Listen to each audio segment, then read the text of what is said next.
Pemirsa, sementara itu hingga malam ini jemaah calon haji Indonesia terus berdatangan ke Asrama Haji Pondok Gede, Jakarta Timur. Dan sudah ada Monik Safira di sana dan juru kamera Koel Yosef. Monik, selamat malam. Sudah berapa kloter yang tiba di Asrama Haji Pondok Gede dan berapa kloter yang sudah diberangkatkan dari sana? Ya, selamat malam Eka dan juga pemirsa. Hingga Jumat 24 April 2026 ini adapun operasional ibadah haji tahun 2026 ini telah memasuki kloter kelima. Di mana berdasarkan data yang kami himpun dari kloter kelima ini, setidaknya ada 441 calon jemaah haji yang sudah tiba di embarkasi Jakarta Pondok Gede pada pukul 19.25 waktu Indonesia Barat tadi. Dan Eka dan juga pemirsa, saat ini kami melaporkan secara langsung dari ruang serbaguna 2 yang berada di embarkasi Jakarta Pondok Gede ini, dan ini merupakan tempat yang perlu begitu ya didatangi oleh para calon jemaah haji untuk nantinya akan dilakukan penginapan di sini dan sebelum nanti diberangkatkan ke tanah suci. Di mana ada beberapa step Eka dan juga pemirsa, seperti diantaranya adalah yang pertama ini perlu adanya cek data dan juga screening kesehatan yang nantinya akan dilakukan oleh para petugas haji.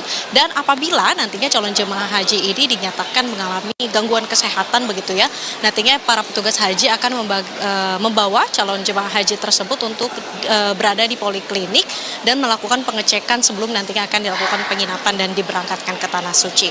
Kemudian yang kedua, nantinya calon jemaah haji juga akan menerima berkas SPMA begitu ya. Ini adalah surat pemanggilan masuk asrama, di mana ini merupakan surat krusial ataupun surat vital yang mesti dimiliki oleh para calon jemaah haji yang nantinya akan menginap di sini.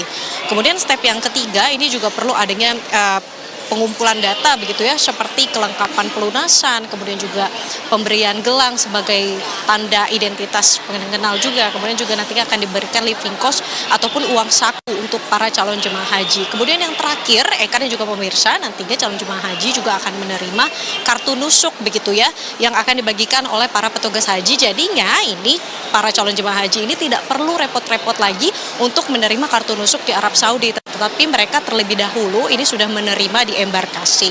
Dan di sisi lain juga tak hanya itu, nantinya para calon jemaah haji ini dikatakan juga oleh Kepala Kanwil Kemenhaj DKI Jakarta Sugiarto mengatakan ini ada pun beberapa kemudahan diberikan oleh embarkasi bagi para calon jemaah haji yang lanjut usia ataupun lansia, seperti kursi roda, kemudian juga gelang sebagai tanda pengenal, dan juga diberikan penginapan di lantai 1 agar nantinya calon jemaah haji lansia ini dapat beristirahat dengan aman dan juga nyaman.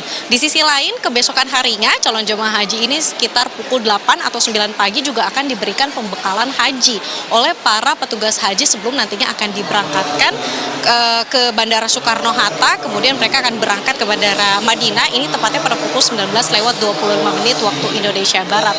Adapun Eka dan juga pemirsa, perjalanan dari Bandara Soekarno-Hatta ini menuju ke Bandara Madinah ini akan memakan sekitar waktu 9 hingga 10 jam, dan dijadwalkan calon jemaah haji kloter kelima ini akan tiba di Bandara Madinah ini pada pukul 1.30 waktu setempat. Jadi memang bisa kami katakan juga Eka, saat ini memang proses pengecekan di ruang serbaguna 2 ini memang masih berlangsung, masih dilakukan juga pengecekan data hingga nantinya calon jemaah haji ini akan siap begitu ya diberangkatkan dan juga menjalankan ibadah haji di tanah suci.